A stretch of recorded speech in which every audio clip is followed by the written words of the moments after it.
Stacey Barron, and she's going to take over now. So welcome, Stacey, and thanks everyone for being here. Thanks very much. Hi everyone, thanks for coming to the session. My name is Stacey Barron. I'm from NQ Data Science. I'd also like to introduce Jason Vega from NQ Data Science, and as well as Pat Owens from Elbow River Casino. He's the slot manager there. So today we're going to be speaking about artificial intelligence on the slot floor, optimizing slot mix and product placement to maximize win. So this is a case study that took place at Elbow River Casino. So I just want to give a brief introduction before bringing up Jason and Pat. I'm going to just speak a bit about artificial intelligence in gaming, some applications, but specifically how it can be applied to the slot floor. And what I want to do with this session is essentially have an inventor's perspective. So Jason Vega has invented the technology that you're going to see here today, and also an operator's perspective. So we want to get an idea of how this technology can help operators, how they're using it, and the benefits of that tech. So what is AI anyway? I think the casino industry is starting to think a lot about how to use AI on their property. Generally speaking, any algorithm that has some intelligence, that does things that humans are normally good at, but it's really able to learn, that's what we might call AI. So machine learning is a subset, and some machine learning algorithms can learn from data without really even knowing anything about the problem. Recent deep learning algorithms fall into this. I'm sure you've heard a lot about that as they relate to sportsbook and other types of the casino operations. So what isn't AI? Classic kinds of statistical analysis is not AI. Fancy visualizations from raw or unprocessed data. When software relies heavily on a human to interpret the results. So if you're still having to make that final decision, then I would say that's probably not an AI. So things are changing in the casino industry, and I'm sure you've noticed as you're walking along the floor that there's a lot more AI applications. And some questions that you want to ask yourself is the AI component of this technology actually benefiting my business? So is it just taking advantage of marketing buzz, or is there actually something within this product that's new and innovative, and is it going to help operations? So does it solve a problem better, faster, cheaper, more reliable than traditional techniques can? So some applications of AI in gaming, and on the left, the blue, that's what NQ has some expertise in. So slot floor optimization, which is our main focus, AI-driven segmentation, VIP and problem gambling detection, and general financial optimization, strategic planning, and resource allocation. Some other types of artificial intelligence applications I'm seeing out on the floor. Facial recognition technology is big right now, fraud and money laundering detection, as well as sportsbook trading and automation. So the focus of this case study is AI-driven slot floor optimization. Essentially, which machines should you buy, which ones should you retire, and where should you put them on the slot floor? So the goals of this session is to present an overview of the technology, which Jason will be doing, describe an AI-driven slot floor optimization case study, which Pat will be talking about. We want to demonstrate the accessibility and utility of AI to casino operators, and we want to encourage innovation in gaming through collaboration between casinos and inventors. So this was all done as actually part of a beta study of our technology. And it was properties like Elbow River that helped this type of technology be developed. So I'm going to pass it over to Jason, who's going to talk about. Thanks, Jason. Okay, so I'm Jason. I'm NQ CEO and the inventor of our technology. When I'm not hanging out at casino shows, I'm actually an associate professor of computational theoretical astrophysics at the University of Manitoba. So I've spent my entire professional career modeling data in one form or another, usually very large, messy data sets that are often too complicated for human to understand without some kind of computer-assisted technology, artificial intelligence. So I spent, I would say about since 2002, is about when I first got into artificial intelligence applications, the data modeling. Basically what happened is I had a problem I couldn't solve with conventional methods. And being an inventive kind of person, I went looking around for other methods that I could apply. I decided there weren't any tools, and so I started creating tools. So it turned into an almost 2-decade-long project now, designing AI methods for tackling the largest data modeling problems that I can find. It's been an incredibly interesting journey. So I've been in the casino space for about 4 years, working in gaming problems, and I find it incredibly fascinating. So why gaming? And it's all about the data, or I should say mostly about the data. Data in this industry, you have huge treasure troves of high quality, extraordinarily granular data, right down to transaction level on a slot floor. It's amazing the kind of data that you have in this industry. Technology, I love technology. I love inventing technology. And the really fantastic thing about this particular problem is that I already have the tools to address it. So Stacey actually found the problem initially from a UNLV thesis that we read. She brought it to my attention, and then we started dreaming about how we can do it better. What can we do to really optimize slot floors to drive revenues. I'm also a scientist, of course, and the opportunity to do science, to understand novel phenomena on a casino floor, really trying to dive deeply into human behavior, and I see some of that in my talk. How we're addressing the human component of it has been also a fascinating journey. And finally, of course, there's a business opportunity in this area. So AI and optimization, the way I like to think about it, intelligence, whether artificial or human, has kind of similar features. Okay, we're often focused on modeling data of some kind. Basically generating models that help us understand and predict the world around us. We all do this every day, whether we know it or not. We have an internal model of the world around us, and we use that as human beings to make predictions about what should happen. That's how we survive, right? So giving computers the ability to do that is really the next frontier in AI. I also work a lot in an area that I like to refer to as strategy optimization. Basically using artificial intelligence systems to plan the best approach or strategy to solve a problem. I'll be giving an example of that in the coming slides, where I've applied these methods to segmentation problems.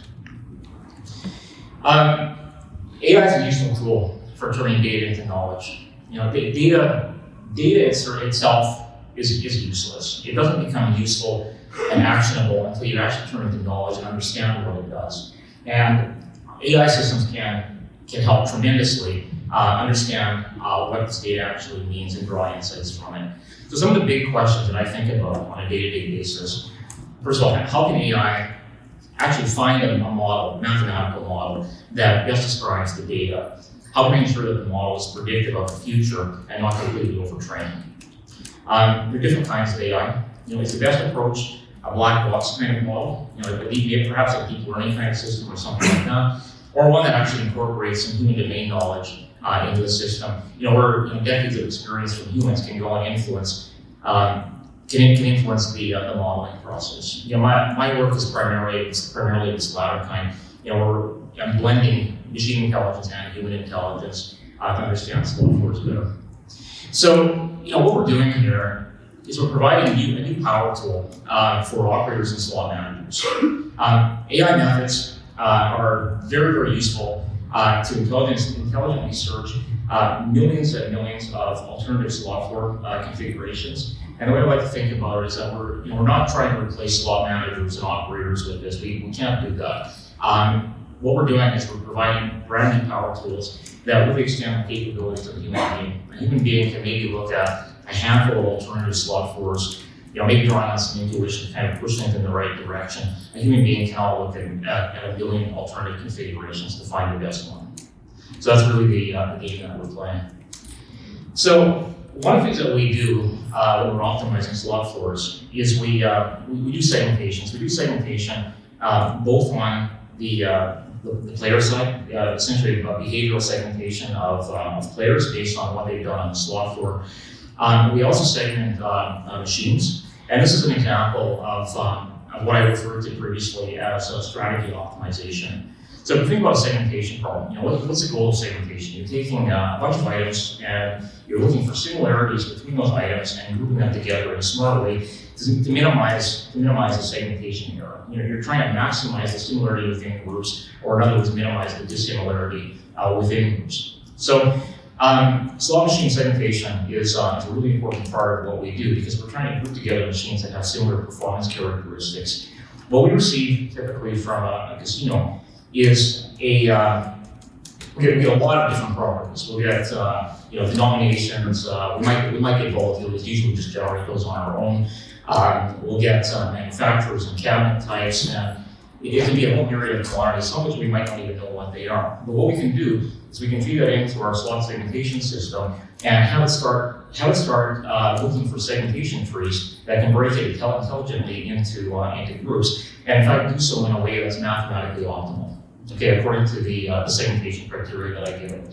So these structures actually look like trees. And in this case here, what's happened, you probably can't read the symbols on the dots. What we have is the first segment's on hold. It decided to do that all by itself. Then in one direction, the next thing it's going to segment on is volatility. Those get segmented on denominations, et cetera, et cetera. But every different machine follows a different path down this tree. And the green leaves at the end are actually the segments, the invariant size, depending on how many machines have been placed into it. So really what this is, it's a computer program that writes segmentation programs. It's a program that writes programs, which I think is really cool. And we can do similar things for player demographics as well. The core AI behind software optimization is my AI system. This isn't a CAN package that you can download from the web. It's an artificial intelligence system that I've been building since 2002, and it's really strongly focused on these kinds of optimization problems. It's getting lots of publications, and it's problem agnostic. Exactly the same code is being used in astrophysics. It's the heart of an experimental cancer treatment planning system. We use it to trade futures with a partner in Montreal, and finally it's used for software optimization. So, software optimization, the basic goals of software optimization are that we want to use a casino's own slot data to maximize total slot win or some other financial metric. Oftentimes an operator just wants us to maximize the total win on the floor. But for some properties that have a lot of lease content, obviously we have to factor in the cost of leasing machines as well, or revenue sharing, because most operators would like to just increase their bottom line. So that's easy to do. It's literally a line of code at the end that tells me what I want to optimize. So what we do is we go and try to find the best product composition for the slot floor with the fewest additions possible. So I have these two competing objectives. Obviously I can make the biggest gains. We'll just go toss away the whole floor and build a new one that's already optimized. But of course nobody does that. What we're trying to do is we're trying to make relatively small changes that push things towards a more optimal configuration, where the products on the floor are better matching what the urban players want. We call that our mix model. And then for larger properties that have multiple rooms in different areas, and where there's a real difference between good real estate and bad real estate on the floor, we also have a separate component that will actually move the machines around on the floor and try to make the most out of the existing real estate.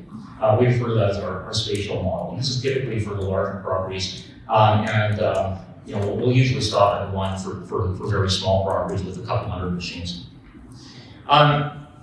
The underlying philosophy behind what we do is we think of the slot floor as an ecosystem, which sounds weird, but it's actually not that we think of it. What do we have here? We have a slot floor where we've got people moving around and they're playing machines. If somebody's playing a machine, somebody else can't play the same machine at the same time. And if I add a new product to the floor, it's going to take away attention from existing products. If I remove something that impacts the floor in other ways that are difficult to account for. So we think of the slot floor as kind of an interconnected web where I've got players interacting with slot machines, and actually players interacting with players in a less direct sense. Okay, so one of the key points about what we do is we model the slot floor as a whole. I'm not looking at individual machines and saying, well, this one did well, so we're going to have more of that. We're going to get rid of some that didn't do so well. We're building an entire global model of the slot floor, fitting it to the data, allowing the artificial intelligence to learn, how the dynamics of the slot floor actually works.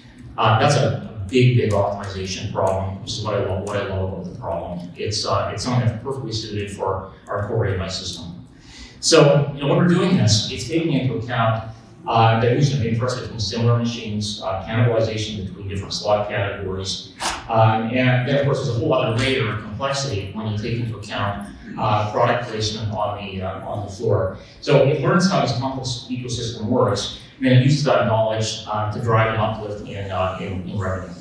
So effectively, what we do is we freeze the model, and we tell, okay, go and make some changes within whatever constraints that we've been provided with, and try to get more revenue on the floor. So I always like to tell people what the ingredients of the cake are, right? So these are the basic ingredients that go into the model.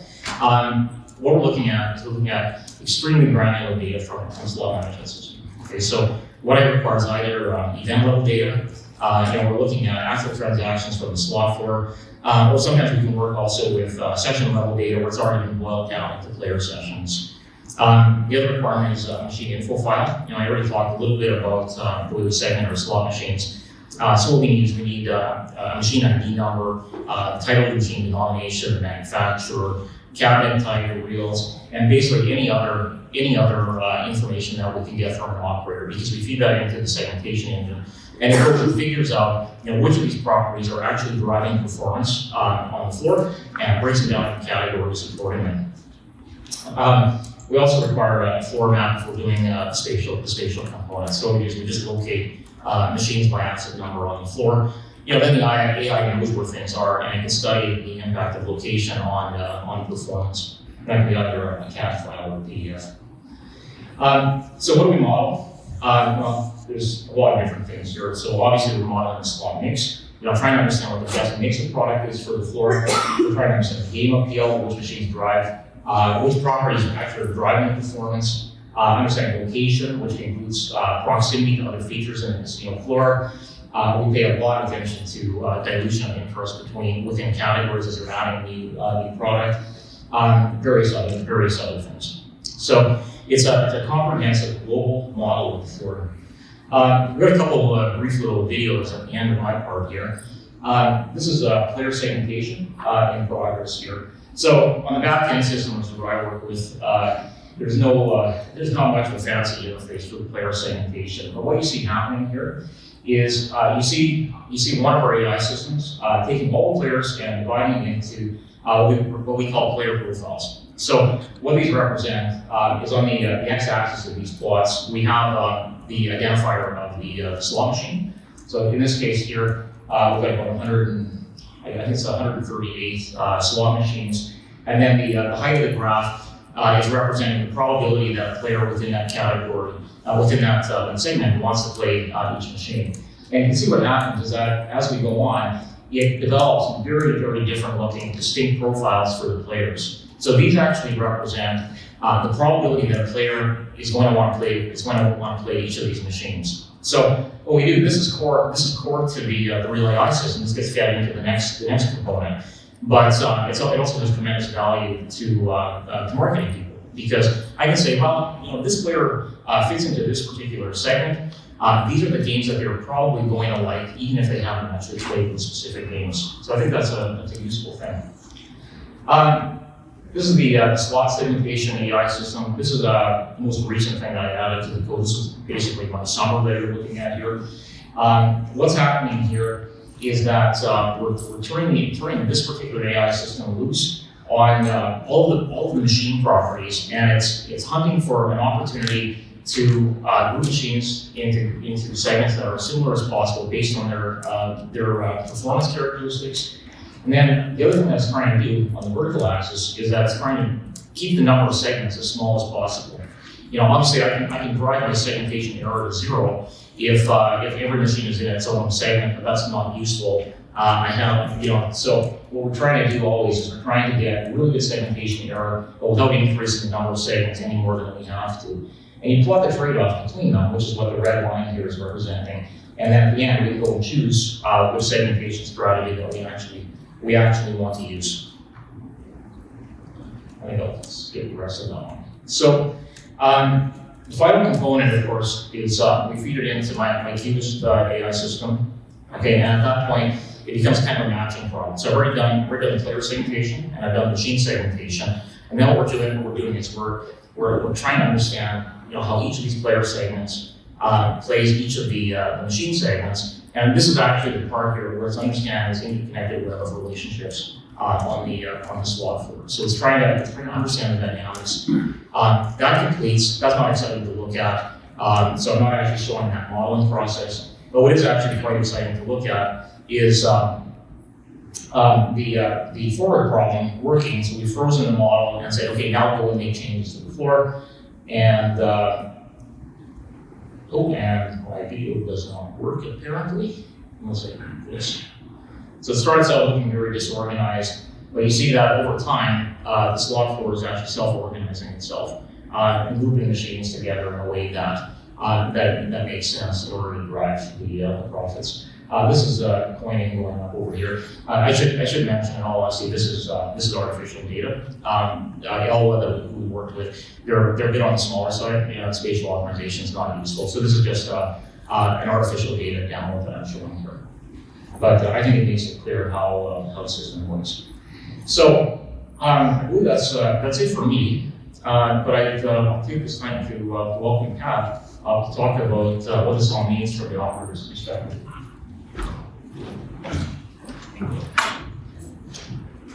Hi, my name is Pat Owens. I'm the slot manager at Elwa River Casino. And they approached me a couple of years ago and wanted to be a case study for this. And I was very happy to take part of it because I'm a data junkie myself. And I know that the numbers that I need, all the information that I need is there already. It's just a matter of getting to it. And one of the things that they've done is they've shown us how to do that. And they do it themselves, actually, the program does. Elwa River Casino is a very small casino. We're one of the smallest in the country. We've got 138 slot machines. We are called the friendliest casino on the peninsula. And we got called that by our guests so many times that we adopted it as our casino model. And so we are the friendliest casino on the peninsula. We're on the very tip of the Olympic Peninsula in Washington State. If you're familiar of a map of the United States, we're about as far northwest you can go and not get your feet wet. I don't know if you can see it on the map up there very well, but we're right smack in the middle of that big flat strip there. We're in Port Angeles, Washington, is where we're located. We're actually located at the Elwa River Tribal Reservation, which is just outside of Port Angeles. And we cater to dedicated and faithful guests. To be honest with you, we are located in the middle of the reservation at the end of a dead-end road. So we've got pretty much limited clientele. We don't get a lot of impulse stoppers as a rule. So. But even then, we know everybody. So, but we wanted to do a beta trial for this because it gave them a chance to work with a casino that was the size of, at the time of it was their target market. They were looking for casinos about that size. But it also gave them a chance to test it on a small system so that they could see how that would work when they built it up bigger. As I say, we have 138 slot machines. We have sort of invested heavily in creating the best slot floor experience, but I think any casino operator, any slot manager can say that about their floor. But we have a more personal approach. Since we are so small and since we do have a limited clientele, we know everybody by their name. We know everybody's name. We say hi when they come into them. We ask them how they're doing when they're playing games, when we're getting them something to drink or something like that. And if we don't see them for a while, we'll talk to them and say, Dave, we miss you, everything going okay and all that. The tribal attitude is much more of a family attitude. And so we look at our guests as part of our family. And we treat them that way. And yeah, I guess there were probably one or two uncles that we're not too proud of involved in there somewhere, but everybody's got them. But I've been concentrating more on the slot mix. When I first started there, the casino was opened about 10 years ago. It opened in March 2009. And I came on board in December 2009. And when I came on board, we had 106 games and we had 2 vendors. And since that time, we've expanded to 138 games, which is as many as we can possibly fit into that space and still make it comfortable for our guests.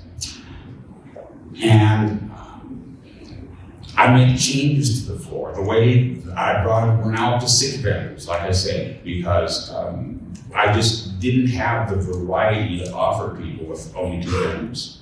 And so now we're up to 6 vendors, which is about maximum for a casino our size. I wouldn't go any higher because we can get those 6 vendors to get us the games that we want. I try to change games every month. We're sort of in a break now because we just did a whole flurry of slot floor changes during the summer, and so now we're sort of relaxing, and we've got a big project coming up just before Thanksgiving where I don't want to make any more changes before that project is complete. So, but I'm always looking for the best games, as all slot managers are, I think. But what we needed to find out was, what is it about the machines that contribute to people playing them? We have a tendency to focus on the game. And as far as a cabinet goes, is it slant or an upright? And those are the only things we really pay attention to. They've segmented it down into how many buttons there are.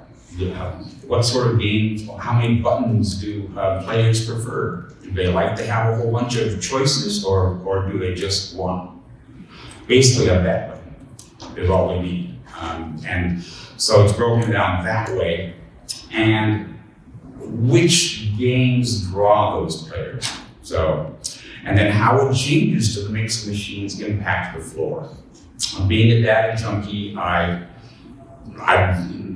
spend about 2 hours a day working just on the previous day's numbers and going over them and figuring out what that tells me, what I need to do to the floor to bring those up. What games you bring in that have cannibalization effect. We all know that when we bring in new games, when you have a limited clientele, you don't bring in a whole bunch of new customers for those games. You're just spreading the customers you have all over. And so that's important to keep an eye on where those guests are going and what we should invest in and which ones we should be getting rid of. And the uplift, this gives us a good basis to predict just exactly what's going to happen if I bring in these games. Obvious choice, as we all know, just remove the lowest performing games on the floor. But if you look at the statistics more, then you understand that just removing those games is not the simplest solution. There are all these other factors involved. And sometimes poorly performing slot machines actually are a benefit because they tend to bring in people as their favorite game, and so they'll come in and they'll play it, and then they'll get around and they'll look around at the new stuff. And so it's good to keep a couple of those things around every once in a while just to bring people in. We have several games that no other places in Washington have just because they're obsolete, and yet they're favorites that people come in, spend some time on, then they get up and explore the floor. They're the machines they hit first when they come through the door. Breaking down into segmentation too. We've also found out that these games are popular, like I say, not because of a particular theme or a genre. Is it a fantasy game? Is it a space game? Is it a romantic game or something like that? But it could be just the physical aspects of the game itself that make people comfortable. Sitting in a chair, playing, hitting a slot button all day. These are all things that we have to take a look at. AI is able to explore these trade-offs in an intelligent way, and I would say in a much faster way than a human being can. So rather than spending a couple hours on the game, on the gaming data from the day before, I can run a report and tell, like within minutes, what I would be digging to find otherwise. AI is also able to make recommendations on which games, which types, which segments of machines to bring in to increase revenue. AI provides recommendations within slot machine segments, and that gives me ammunition to go to my vendors and say, okay, I'm not looking for the latest and greatest game. I'm looking for a machine that does this, and low volatility, high volatility. We tend to focus on that more than we do bonus rounds, for example. we have found that players get really bored with bonus rounds. Everybody gets up and goes to the restroom when they get the 100 free spins because they know there's nothing they can do until that's over with. So they've got the time. They like the rewards of that. They don't like having to sit through that. Vendors more and more have been combining different kinds of bonus rounds so that the player can pick the one they want. Sometimes players don't like that many choices. It's those sort of things that we can focus on that you can't tell basically just by wandering the floor. Benefits to using AI on the floor. And this is where, to me, it became important, is that I spend probably 2 hours every morning when I get there going over the numbers from the day before. Then I've got a bunch of different spreadsheets that I've created myself, I'm sure all slot managers have, that tells them more specific information that they can't get from just the general numbers. And then you can break it down to machine type. This is what AI does for you. It will go ahead and it will do all that, and it will break it down by machine types and bonus round types. Anything that you use to segment those machines is valuable data that you can use to make your crucial decisions when it comes to updating the game floor. It does the analytics. Purchasing and retirement recommendations are very good, and obviously since they don't have all of the vendors' upcoming catalog of games to recommend, it recommends different segments. It says, okay, obviously people at your place prefer simple bonus rounds, less buttons, they prefer slant machines to uprights, and that sort of thing. You can get this information by walking the floor and actually talking to the guests. Slot manager sort of has to have that information at the tip of his fingers right away. This gives him that tool so that he can have that information. That's not to say that you shouldn't be walking the floor and talking to guests. I believe a slot manager's majority of his time should be spent on the slot floor so that he can see for himself exactly what people are playing. What we didn't really look at in this particular case study, because it was obviously set up just for slot floor optimization, was the player segmentation.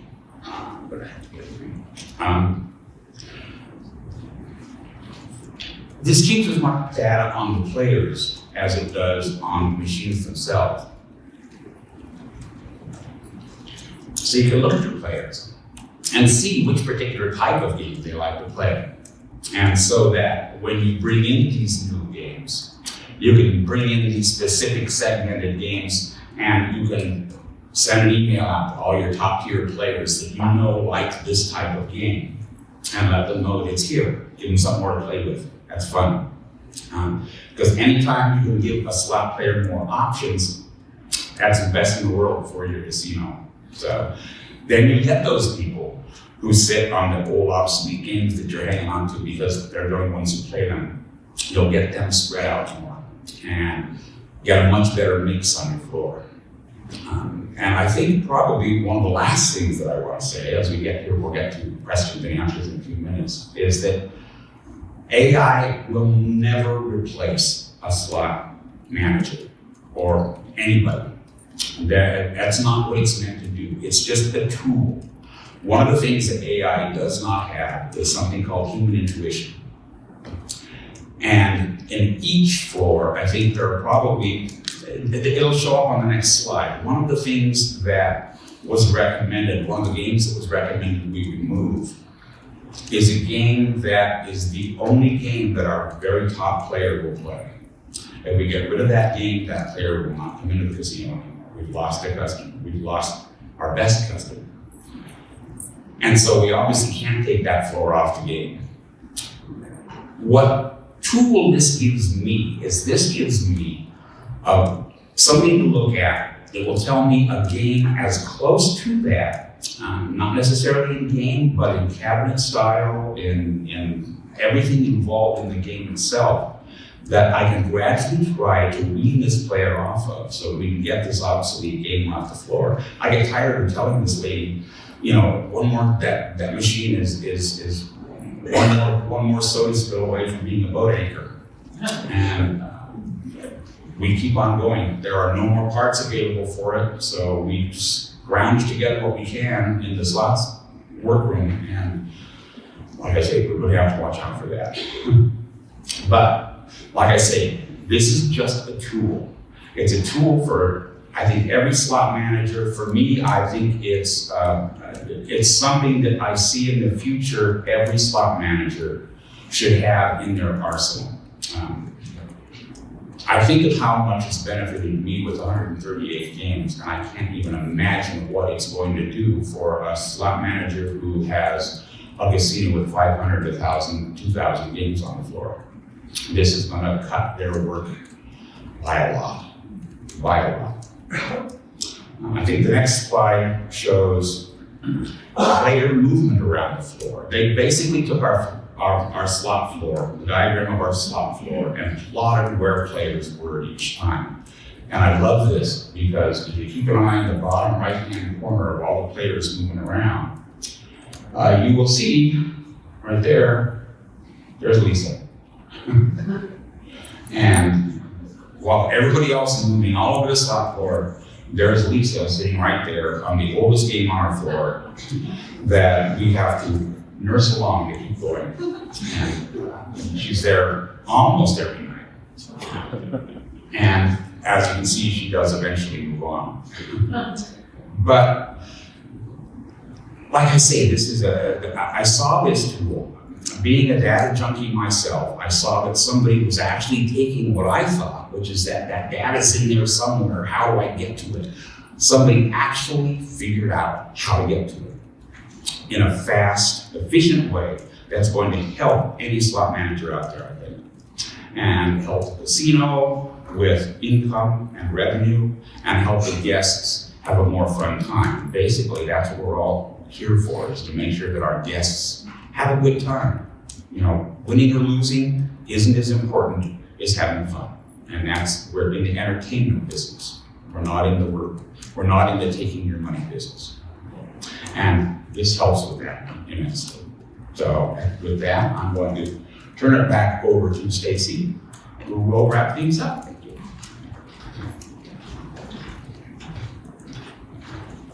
You did that so well that I feel bad being up there after you said that. But I just want to comment on how much Lower Grade have helped us develop this technology. And I'd really like to encourage other casinos, if you're approached by inventors, if you're approached by academic institutions, if people want to work on casino data, I would encourage you to work with them, because I think as a result of this collaboration, we've really come up with a good, a powerful new tool for slot managers. So I'd encourage that collaboration between casinos and inventors. So I'll leave it at that. And if there are any questions, we're happy to. Yes, so if we have any questions, just raise your hand. Yeah, start right here. And then over there. Stacy and Jason, just a question regarding, you're talking about slot optimization today. Do you see a significant amount of coding effort to go in and say, let's look at table games, let's look at some of the other revenue channels? Is this working? No, I think it's fundamentally the same problem. The only reason why we haven't looked at table games is that usually the data is just not as good as the slots. I think that's changing. I had a wonderful meeting with one of the vendors today, using basically trying to automate extracting for table games that is comparable to what we see for slot machines. So that's actually an area that I very much want to look into.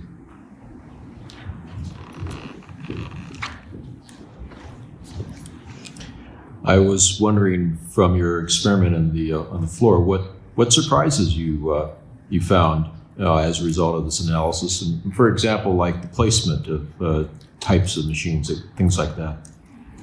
Now that is a little bit different than in most bigger casinos, because we're small enough that there really are no bad locations. We sort of discovered that.